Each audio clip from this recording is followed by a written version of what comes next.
Welcome back to Ronverse. My name is Ronnie, and today I'm reviewing the G.I. Joe Classified Series Firefly.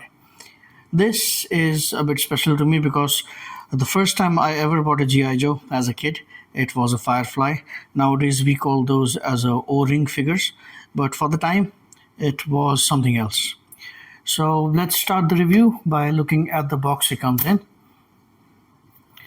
So he comes in this 2023 non-window box packaging, which has a lot of good graphics. For example, you can see the product shot here. You can see his specialities and ranking here. You can scan this and it will take you to a website and it will show you what kind of rankings and specialities these are. There's more product shot. It says that he's 6" and 6.3 inches, and some detail shots here. So, and this is a painting of the character. So as much as the details are here and as much as the graphics are here, I really don't like this packaging because you frankly cannot see what's inside. And for me, I can't buy these in local shops because we don't have those selling GI Joes because I'm outside US. But for me, it's actually good because I buy it from Big Bad Toy Store, so I don't get anything else inside most of the time, like ever. But people who usually buy from the shops tend to have this kind of complaint that people change the figures and whatever that is.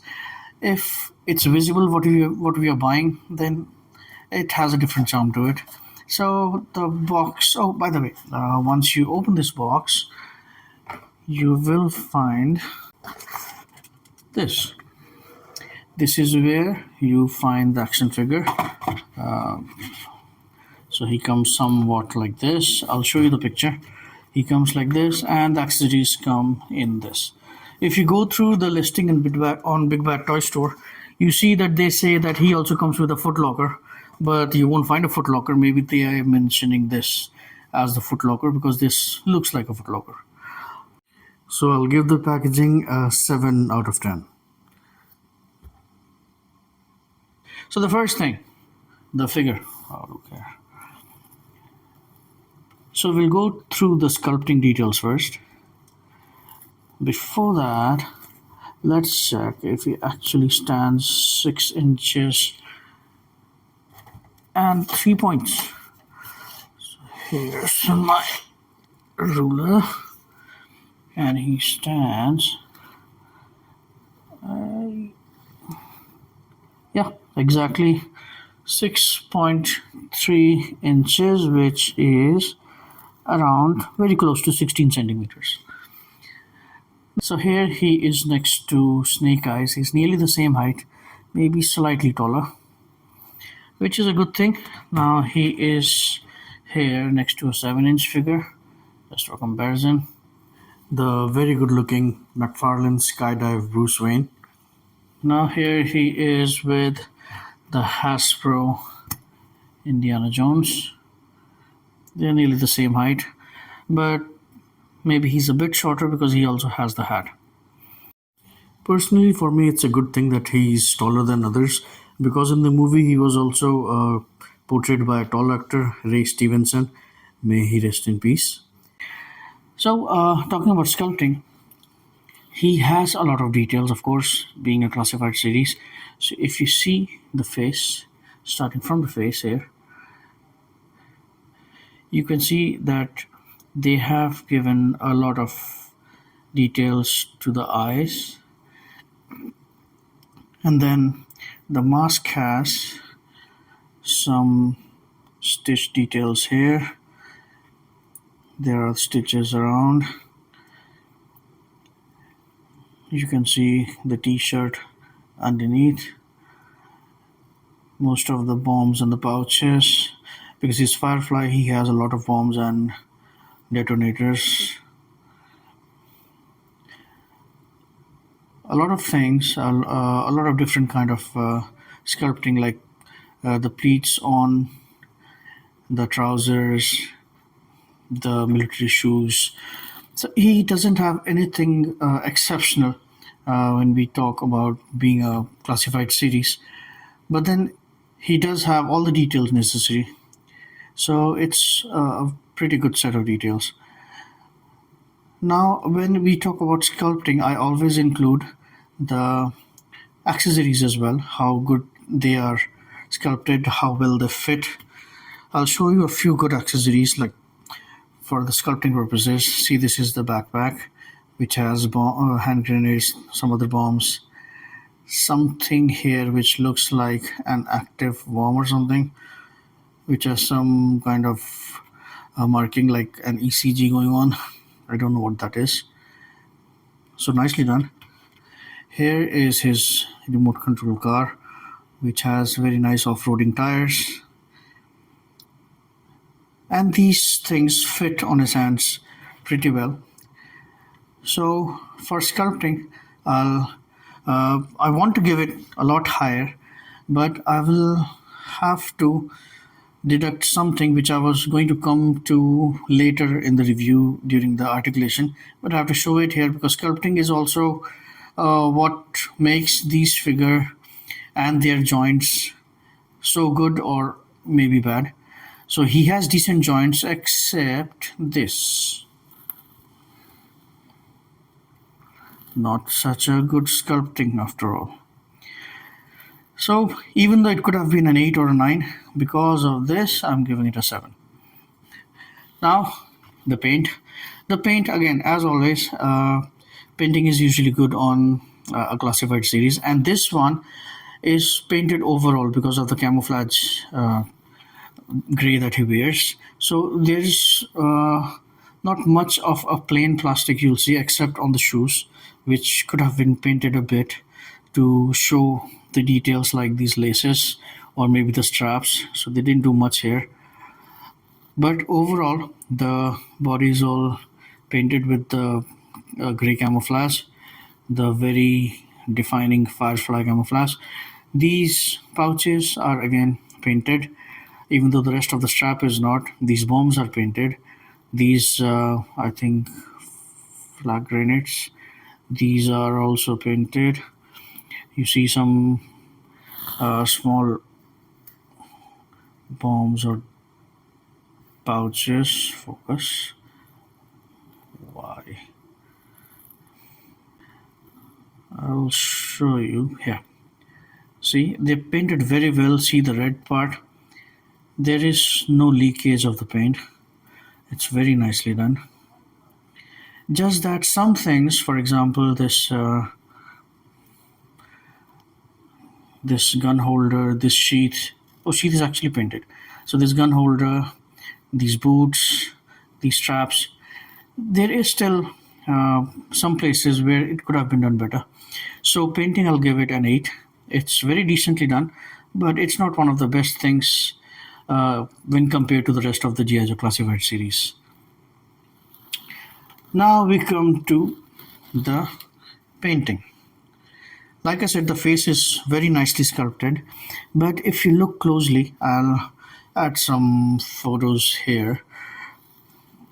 This mask is not done very well, and I have a small black spot as well here. The eyebrows also seem to be a bit off. The eyes are nice. I'll also add some photos here to show you some details of the painting. So overall, I'll give the painting as 8 out of 10. It's a decent one. Now coming to the accessories.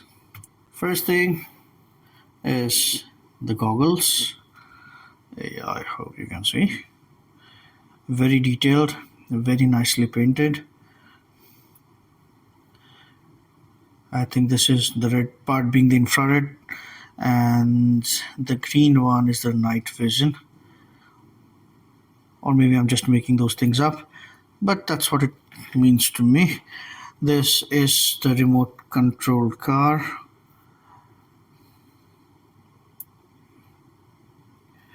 The wheels roll, by the way.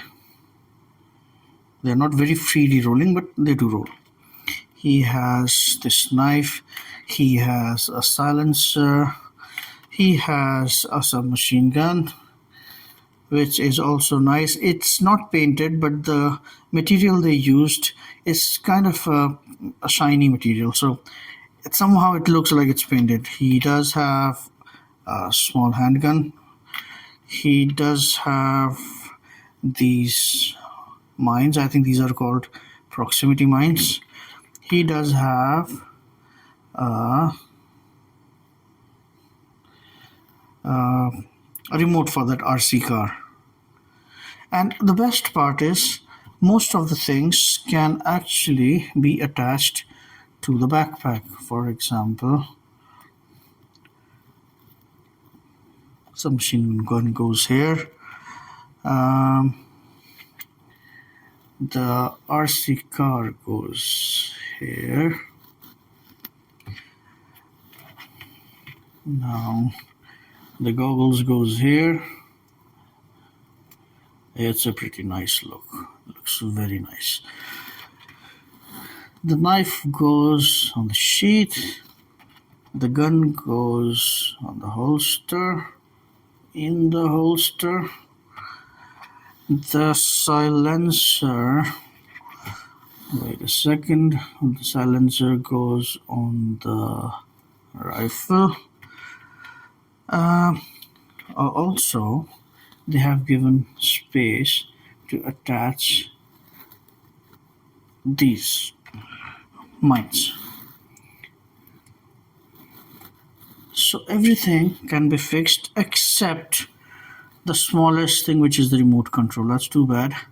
I don't know what to do with it now, but maybe I'll keep it in the bag or next time on the display. Now, fully decked Firefly looks like this, which is a very nice look. So for accessories, and because they all fit well, accessories, I'll give it an 8. He does have good amount of accessories, but again, in comparison to the kind of figures we have got, it's not the best one. So accessories 8.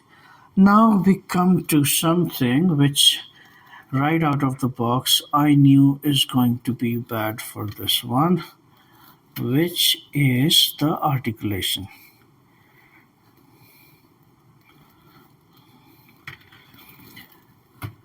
So this will be my second disappointment when it comes to the Classified series. First one being the first figure that I got from Classified series, the number 2 Snake Eyes, which had the same issue.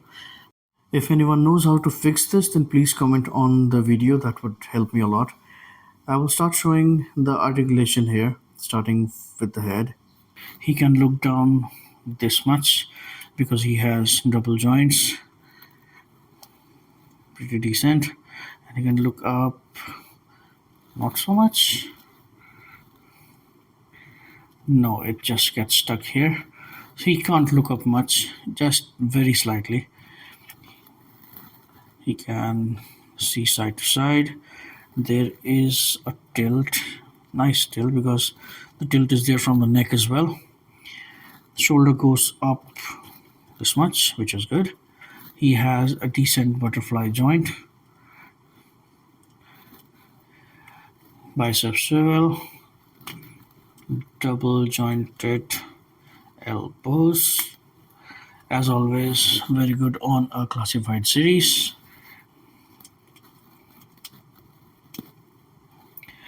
A very loose ab crunch. Because of it, he can go this far down and this far up. So the movement is there.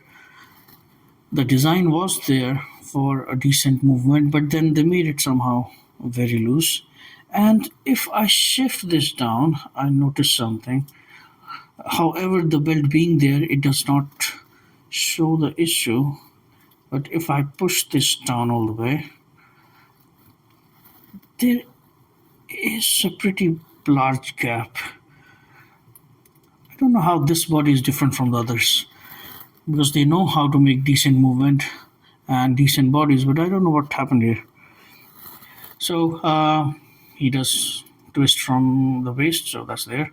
There is rotation and hinge, and there is rotation and a gun holding hinge on this end.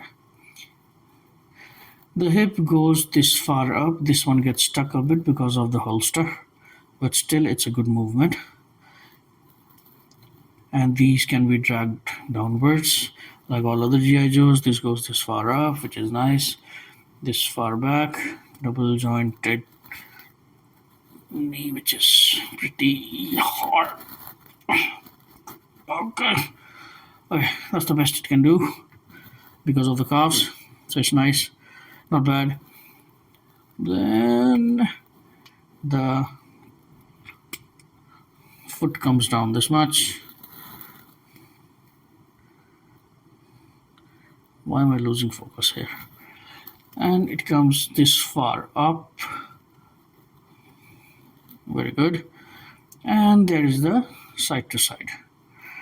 So all good. Most of the things are good except the neck and the very, very floppy waist. So because of this, I'll give it a 7. Pretty disappointed because this is one of my most anticipated figure, and because it's one of the best characters in G.I. Joe Classified series. Now, when it comes to the fun factor, yeah, it is fun because it's again one of the best Classified series characters. He has all kind of joints, all kind of movements, all kind of accessories, but it's restricted because of this one issue. If I have the issue and you don't get the issue, then obviously yours is better than mine. For you, it would be a higher point on these things, but for me, it hampers the fun factor because if I put him on a certain pose with the accessories, he tends to get off balance, so doesn't help. So the fun factor for this one again is a 7. Value for money, it's if I remember correctly, it's a $24.99 figure, which has a decent amount of accessory, a very good sculpt, and very good paint work as well. Most of the things are good, but again, same issue. So the value for money here would be a 7. Overall, also, I'll give this figure a 7. It's a very good display piece. It's a very good character, and it's a very good figure showing that character from the cartoon. So the design and everything is very nice. If it's standing or it's in a certain kind of a pose, this is a definite Firefly. This looks amazing. But if yours does not have this issue, you don't have a joint issue, then this is one of the best figures for me. Else, it's not that good. So for overall also, I'll give it a 7. Thank you for again joining me and checking out my reviews. Please do support my channel by liking or subscribing and sharing, because again, it's free for you and it means a lot for my channel. So thank you. I hope to come back soon with a new review. You take care.